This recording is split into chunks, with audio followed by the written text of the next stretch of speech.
అంటే ఇప్పుడు కాంగ్రెస్ గవర్నమెంట్ ఉంది. సో ఎట్లా పరిపాలిస్తుందంటే మీరేం చెప్తారు? ఇప్పుడు 2.5 సంవత్సరాలు అవుతుంది. 2.5 సంవత్సరాల్లో కాంగ్రెస్ గవర్నమెంటు ఫెయిల్యూర్ అయిందని నా దృష్టిలో అనిపిస్తుంది. ఓకే. ఏంటంటే ఎక్కువగా ప్రజల్లో పేదవారి దృష్టిలో ఏమైపోయిందంటే కాంగ్రెస్ గవర్నమెంట్ అంటే కూల్చే గవర్నమెంటు, హ్మ్.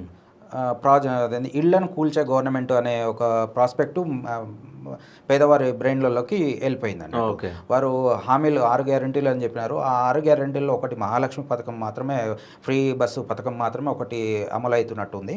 మిగతా అన్నీ కూడా ఫెయిల్యూర్ అయినారు వాళ్ళు. ఓకే. తర్వాత హైడ్రా పేరుతో చాలా పబ్లిక్లో పేదవారి లోపల భయం అనేది నెలకొంది. హ్మ్.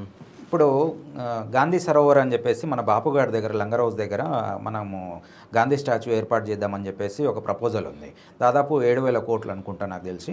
ఒక 7,000 కోట్లతోటి గాంధీ సరోవర్ అని నిర్మించుదామని తలపెట్టినారు.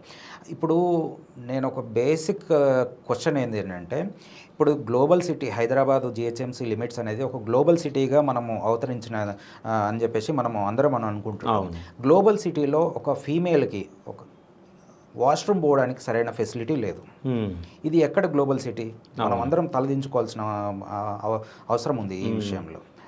మొన్ననే నేను మా వైఫ్తో నేను ఒక ఫంక్షన్కి వెళ్తున్నా, ఎల్బీ నగర్కి వెళ్తున్నా. మన గౌలిదొడ్డి నుంచి ఎల్బీ నగర్కి వెళ్తున్నా. ఇంటర్ సిటీ మధ్యలో నుంచే వెళ్తున్నా, అవుటర్ కాకుండా సిటీ మధ్యలో నుంచే వెళ్తున్నా. సడన్గా మా పాప మా మిసెస్ వాష్రూమ్ వస్తుందని అంటే నేను ఆల్మోస్ట్ ఒక 15-20 మినిట్స్ వాష్రూమ్ కోసమే వెతుకోవాల్సి వచ్చింది.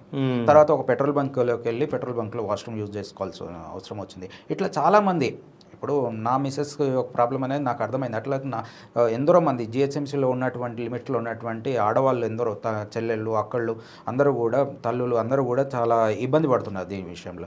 ఈ సరైన పబ్లిక్ టాయిలెట్స్ లేకపోవడం వల్ల చాలామంది ఆరోగ్య సమస్యలు రావడం జరిగింది. ఎక్కువసేపు యూరినేషన్ ఆపట్టుకోవడం వల్ల, తర్వాత యూరినరీ ట్రాక్ ఇన్ఫెక్షన్ రావడము, ఇవన్నీ ఇబ్బందులు జరుగుతున్నాయి.